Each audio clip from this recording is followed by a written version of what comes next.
أعوذ بالله من الشيطان الرجيم. بسم الله الرحمن الرحيم. وما أبرئ نفسي إن النفس لأمارة بالسوء إلا ما رحم ربي إن ربي غفور رحيم.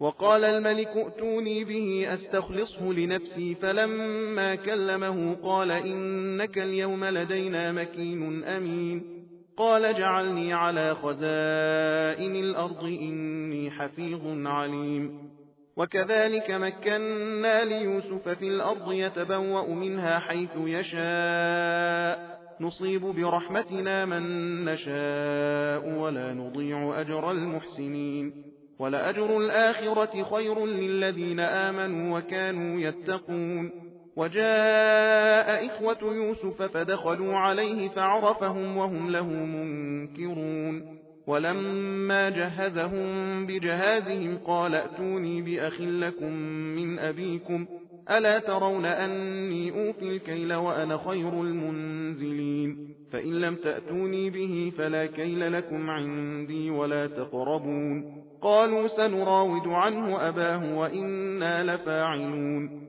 وقال لفتيانه جعلوا بضاعتهم في رحالهم لعلهم يعرفونها إذا انقلبوا إلى أهلهم لعلهم يرجعون.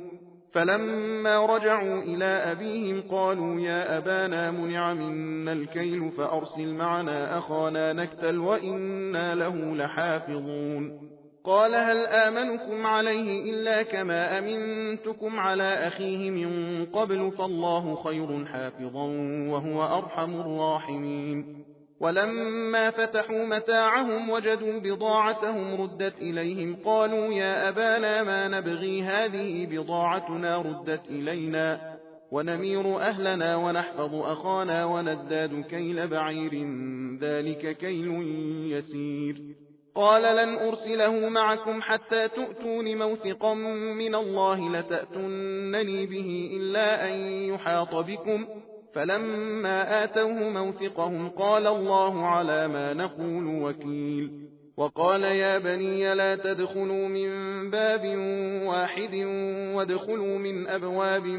متفرقة وما أغني عنكم من الله من شيء إن الحكم إلا لله عليه توكلت عليه فليتوكل المتوكلون. ولما دخلوا من حيث أمرهم أبوهم ما كان يغني عنهم من الله من شيء إلا حاجة في نفس يعقوب قضاها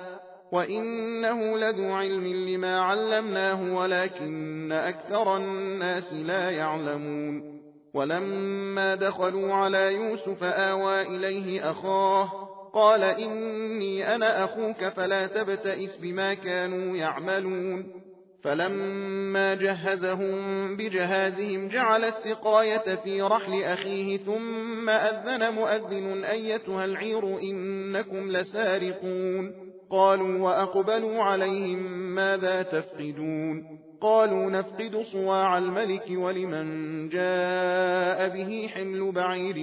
وأنا به زعيم. قالوا تالله لقد علمتم ما جئنا لنفسد في الأرض وما كنا سارقين. قالوا فما جزاؤه إن كنتم كاذبين. قالوا جزاؤه من وجد في رحله فهو جزاؤه كذلك نجزي الظالمين. فبدأ بأوعيتهم قبل وعاء أخيه ثم استخرجها من وعاء أخيه كذلك كدنا ليوسف ما كان ليأخذ أخاه في دين الملك إلا أن يشاء الله نرفع درجات من نشاء وفوق كل ذي علم عليم. قالوا إن يسرق فقد سرق أخ له من قبل فأسرها يوسف في نفسه ولم يبدها لهم قال أنتم شر مكانا والله أعلم بما تصفون. قالوا يا أيها العزيز إن له أبا شيخا كبيرا فخذ أحدنا مكانه إنا نراك من المحسنين. قال معاذ الله أن نأخذ إلا من وجدنا متاعنا عنده إنا إذا لظالمون فلما استيئسوا منه خلصوا نجيا قال كبيرهم ألم تعلموا أن أباكم قد أخذ عليكم موثقا من الله ومن قبل ما فرطتم في يوسف فلن أبرح الأرض حتى يأذن لي أبي أو يحكم الله لي وهو خير الحاكمين ارجعوا إلى أبيكم فقولوا يا أبانا إن ابنك سرق وما شهدنا إلا بما علمنا وما كنا للغيب حافظين واسأل القرية التي كنا فيها والعير التي أقبلنا فيها وإنا لصادقون قال بل سولت لكم أنفسكم أمرا فصبر جميل عسى الله أن يأتيني بهم جميعا إنه هو العليم الحكيم وتولى عنهم وقال يا أسفا على يوسف وابيضت عيناه من الحزن فهو كظيم قالوا تالله تفتأ تذكر يوسف حتى تكون حرضا أو تكون من الهالكين قال إنما أشكو بثي وحزني إلى الله وأعلم من الله ما لا تعلمون يا بني يذهبوا فتحسسوا من يوسف وأخيه ولا تيأسوا من روح الله إنه لا ييأس من روح الله إلا القوم الكافرون فلما دخلوا عليه قالوا يا أيها العزيز مسنا وأهلنا الضر وجئنا ببضاعة مزجاة فأوف لنا الكيل وتصدق علينا إن الله يجزي المتصدقين قال هل علمتم ما فعلتم بيوسف وأخيه إذ أنتم جاهلون قالوا أئنك لأنت يوسف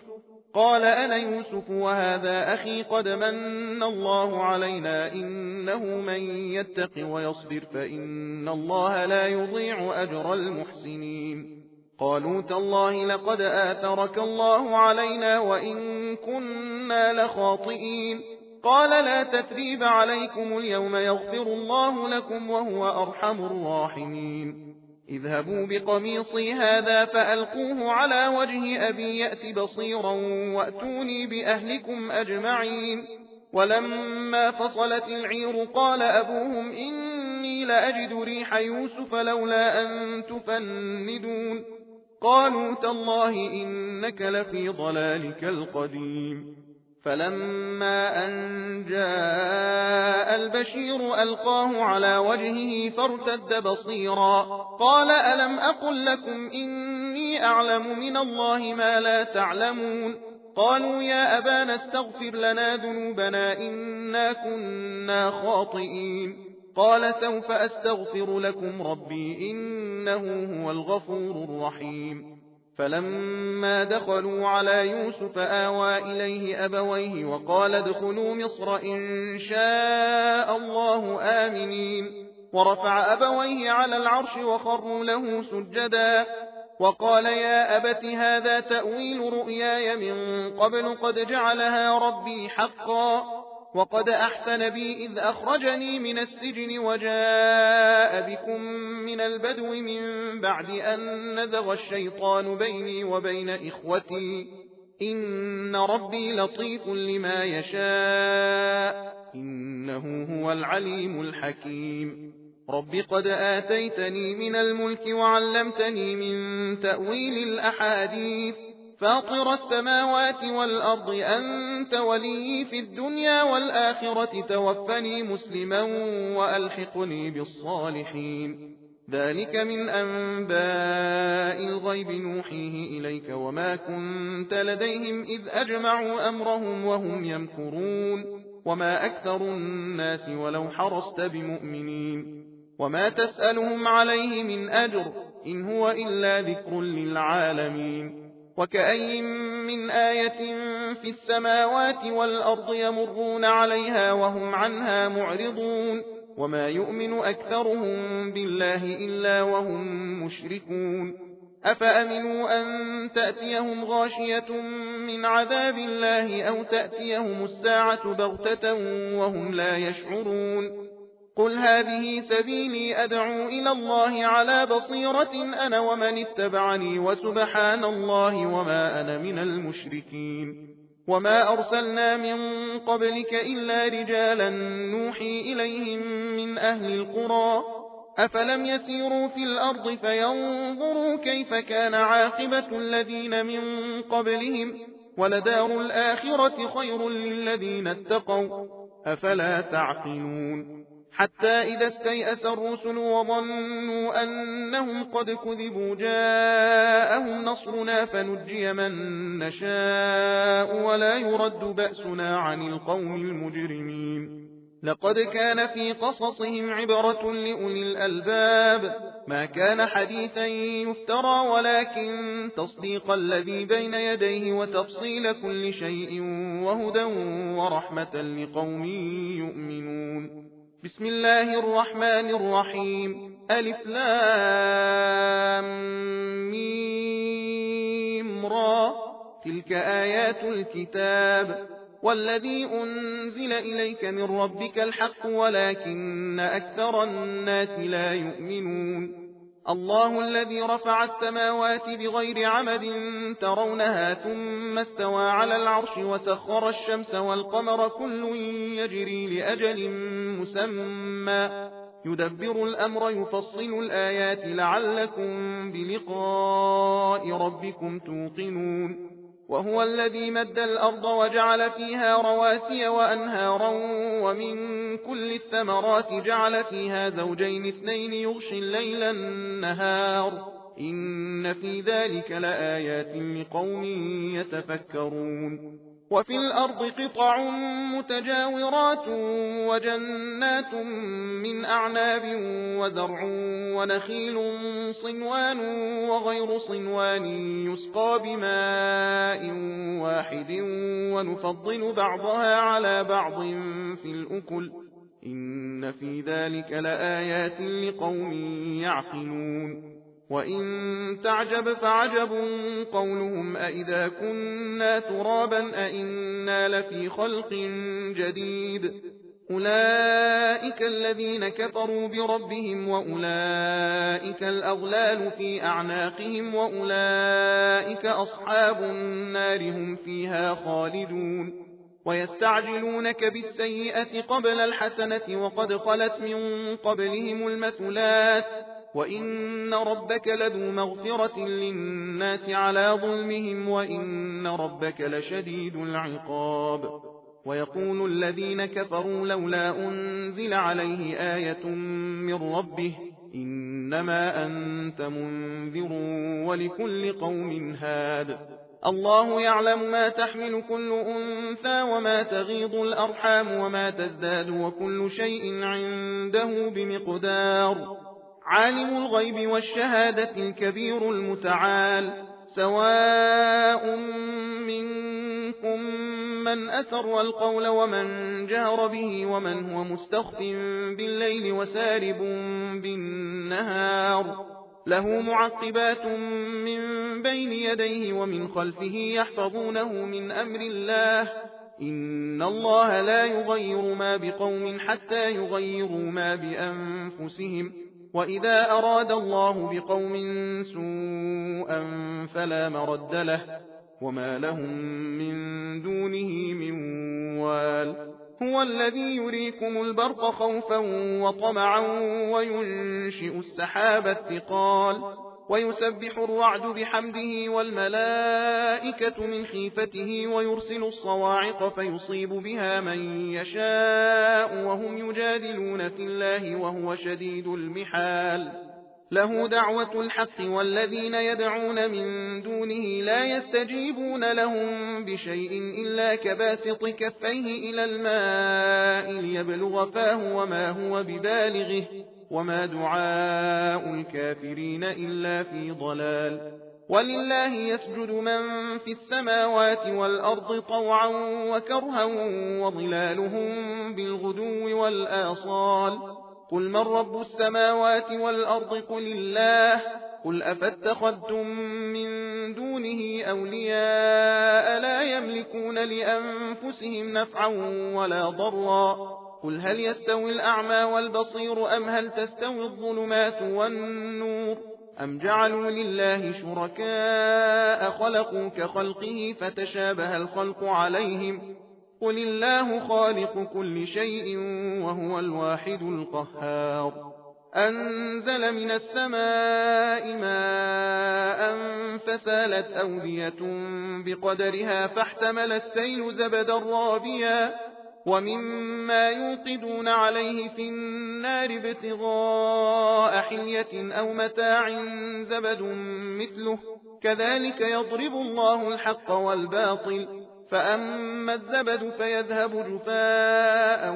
وأما ما ينفع الناس فيمكث في الأرض كذلك يضرب الله الأمثال للذين استجابوا لربهم الحسنى والذين لم يستجيبوا له لو أن لهم ما في الأرض جميعا ومثله معه لافتدوا به أولئك لهم سوء الحساب ومأواهم جهنم وبئس المهاد أفمن يعلم أن ما أنزل إليك من ربك الحق كمن هو أعمى إنما يتذكر أولو الألباب الذين يوفون بعهد الله ولا ينقضون الميثاق والذين يصلون ما أمر الله به أن يوصل ويخشون ربهم ويخافون سوء الحساب والذين صبروا ابتغاء وجه ربهم وأقاموا الصلاة وأنفقوا مما رزقناهم سرا وعلانية ويدرؤون بالحسنة السيئة أولئك لهم عقبى الدار جنات عدن يدخلونها ومن صلح من آبائهم وأزواجهم وذرياتهم والملائكة يدخلون عليهم من كل باب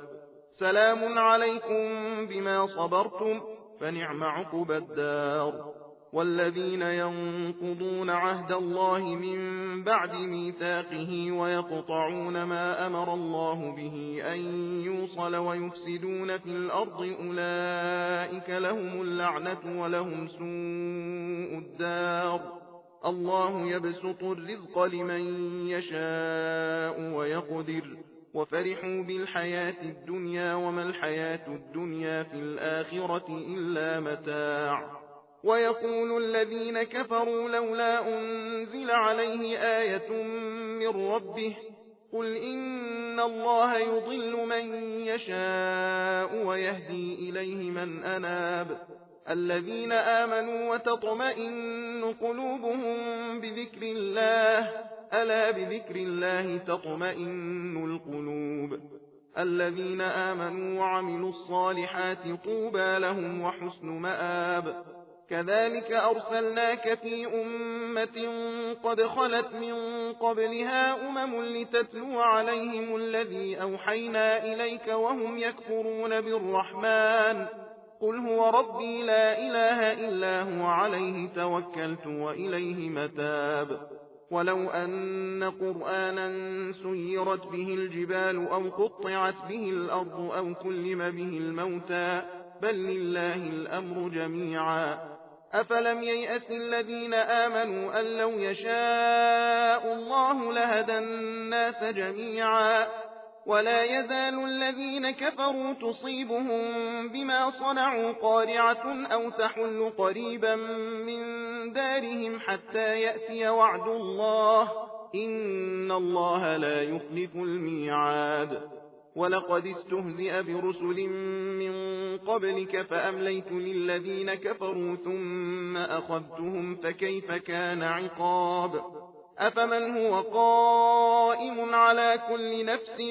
بما كسبت وجعلوا لله شركاء قل سموهم أم تنبئونه بما لا يعلم في الأرض أم بظاهر من القول بل زين للذين كفروا مكرهم وصدوا عن السبيل ومن يضلل الله فما له من هاد لهم عذاب في الحياة الدنيا ولعذاب الآخرة أشق وما لهم من الله من واق مثل الجنة التي وعد المتقون تجري من تحتها الأنهار أكلها دائم وظلها تلك عقبى الذين اتقوا وعقبى الكافرين النار والذين آتيناهم الكتاب يفرحون بما أنزل إليك ومن الأحزاب من ينكر بعضه قل إنما أمرت أن أعبد الله ولا أشرك به إليه أدعو وإليه مآب وكذلك أنزلناه حكما عربيا ولئن اتبعت أهواءهم بعدما جاءك من العلم ما لك من الله من ولي ولا واق ولقد أرسلنا رسلا من قبلك وجعلنا لهم أزواجا وذرية وما كان لرسول أن يأتي بآية إلا بإذن الله لكل أجل كتاب يمحو الله ما يشاء ويثبت وعنده أم الكتاب وإما نرينك بعض الذين نعدهم أو نتوفينك فإنما عليك البلاغ وعلينا الحساب أولم يروا أنا نأتي الأرض ننقصها من أطرافها والله يحكم لا معقب لحكمه وهو سريع الحساب وقد مكر الذين من قبلهم فلله المكر جميعا يعلم ما تكسب كل نفس وسيعلم الكفار لمن عقبى الدار ويقول الذين كفروا لست مرسلا قل كفى بالله شهيدا بيني وبينكم ومن عنده علم الكتاب بسم الله الرحمن الرحيم ألف لام را كتاب أنزلناه إليك لتخرج الناس من الظلمات إلى النور بإذن ربهم إلى صراط العزيز الحميد الله الذي له ما في السماوات وما في الأرض وويل للكافرين من عذاب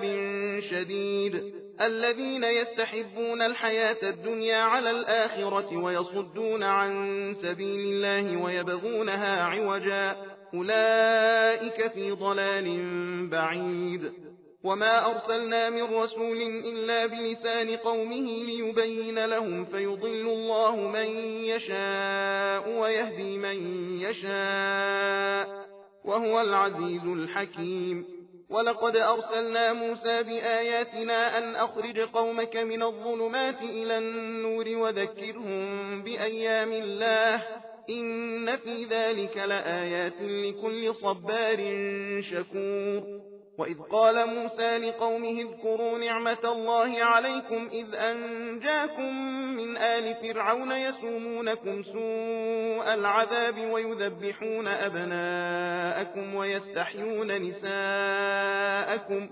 وفي ذلكم بلاء من ربكم عظيم وإذ تأذن ربكم لئن شكرتم لأزيدنكم ولئن كفرتم إن عذابي لشديد وقال موسى إن تكفروا أنتم ومن في الأرض جميعا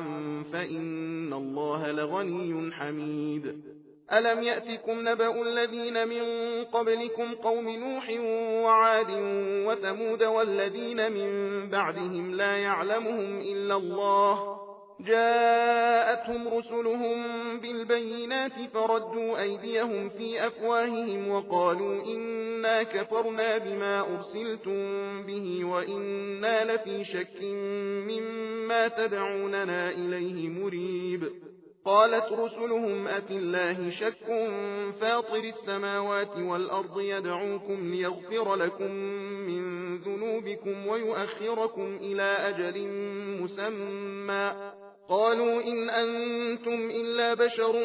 مثلنا تريدون أن تصدونا عما كان يعبد آباؤنا فأتونا بسلطان مبين قالت لهم رسلهم إن نحن إلا بشر مثلكم ولكن الله يمن على من يشاء من عباده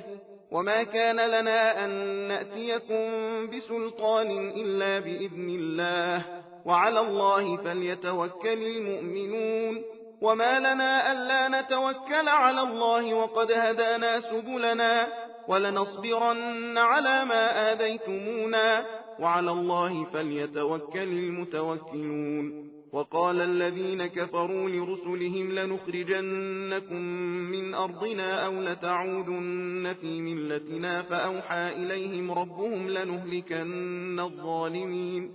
ولنسكننكم الأرض من بعدهم ذلك لمن خاف مقامي وخاف وعيد واستفتحوا وخاب كل جبار عنيد من ورائه جهنم ويسقى من ماء صديد يتجرعه ولا يكاد يسيغه ويأتيه الموت من كل مكان وما هو بميت ومن ورائه عذاب غليظ. مثل الذين كفروا بربهم أعمالهم كرماد اشتدت به الريح في يوم عاصف لا يقدرون مما كسبوا على شيء ذلك هو الضلال البعيد. ألم تر أن الله خلق السماوات والأرض بالحق إن يشأ يذهبكم ويأتي بخلق جديد وما ذلك على الله بعزيز. وبرزوا لله جميعا فقال الضعفاء للذين استكبروا إنا كنا لكم تبعا فهل أنتم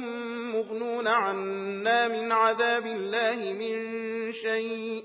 قالوا لو هدانا الله لهديناكم سواء علينا أجزعنا أم صبرنا ما لنا من محيص. وقال الشيطان لما قضي الأمر إن الله وعدكم وعد الحق ووعدتكم فأخلفتكم وما كان لي عليكم من سلطان إلا أن دعوتكم فاستجبتم لي فلا تلوموني ولوموا أنفسكم ما أنا بمصرخكم وما أنتم بمصرخي إني كفرت بما أشركتمون من قبل إن الظالمين لهم عذاب أليم. وأدخل الذين آمنوا وعملوا الصالحات جنات تجري من تحتها الأنهار خالدين فيها بإذن ربهم تحيتهم فيها سلام. ألم تر كيف ضرب الله مثلا كلمة طيبة كشجرة طيبة أصلها ثابت وفرعها في السماء تؤتي أكلها كل حين بإذن ربها ويضرب الله الأمثال للناس لعلهم يتذكرون. ومثل كلمة خبيثة كشجرة خبيثة اجتثت من فوق الأرض ما لها من قرار يثبت الله الذين آمنوا بالقول الثابت في الحياة الدنيا وفي الآخرة ويضل الله الظالمين ويفعل الله ما يشاء. ألم تر إلى الذين بدلوا نعمة الله كفرا وأحلوا قومهم دار البوار جهنم يصلونها وبئس القرار وجعلوا لله أندادا ليضلوا عن سبيله قل تمتعوا فإن مصيركم إلى النار. قل لعبادي الذين آمنوا يقيموا الصلاة وينفقوا مما رزقناهم سرا وعلانية من قبل أن يأتي يوم لا بيع فيه ولا خلال. الله الذي خلق السماوات والأرض وأنزل من السماء ماء فأخرج به من الثمرات رزقا لكم وسخر لكم الفلك لتجري في البحر بأمره وسخر لكم الأنهار وسخر لكم الشمس والقمر دائبين وسخر لكم الليل والنهار وآتاكم من كل ما سألتموه وإن تعدوا نعمة الله لا تحصوها إن الإنسان لظلوم كفار. وإذ قال إبراهيم رب اجعل هذا البلد آمنا واجنبني وبني أن نعبد الأصنام رب إنهن أضللن كثيرا من الناس فمن تبعني فإنه مني ومن عصاني فإنك غفور رحيم. ربنا إني أسكنت من ذريتي بواد غير ذي زرع عند بيتك المحرم ربنا ليقيموا الصلاة فاجعل أفئدة من الناس تهوي إليهم وارزقهم من الثمرات لعلهم يشكرون ربنا إنك تعلم ما نخفي وما نعلن وما يخفى على الله من شيء في الأرض ولا في السماء الحمد لله الذي وهب لي على الكبر إسماعيل وإسحاق إن ربي لسميع الدعاء رب اجعلني مقيم الصلاة ومن ذريتي ربنا وتقبل دعاء ربنا اغفر لي ولوالدي وللمؤمنين يوم يقوم الحساب ولا تحسبن الله غافلا عما يعمل الظالمون إنما يؤخرهم ليوم تشخص فيه الأبصار مهطعين مقنعي رؤوسهم لا يرتد إليهم طرفهم وأفئدتهم هواء وأنذر الناس يوم يأتيهم العذاب فيقول الذين ظلموا ربنا أخرنا إلى أجل قريب نجب دعوتك ونتبع الرسل أولم تكونوا أقسمتم من قبل ما لكم من زوال وسكنتم في مساكن الذين ظلموا أنفسهم وتبين لكم كيف فعلنا بهم وضربنا لكم الأمثال وقد مكروا مكرهم وعند الله مكرهم وإن كان مكرهم لتزول منه الجبال فلا تحسبن الله مخلف وعده رسله إن الله عزيز ذو انتقام يوم تبدل الأرض غير الأرض والسماوات وبرزوا لله الواحد القهار وترى المجرمين يومئذ مقرنين في الأصفاد سرابيلهم من قطران وتغشى وجوههم النار ليجزي الله كل نفس ما كسبت إن الله سريع الحساب هذا بلاغ للناس ولينذروا به وليعلموا أنما هو إله واحد وليذكر أولو الألباب صدق الله العلي العظيم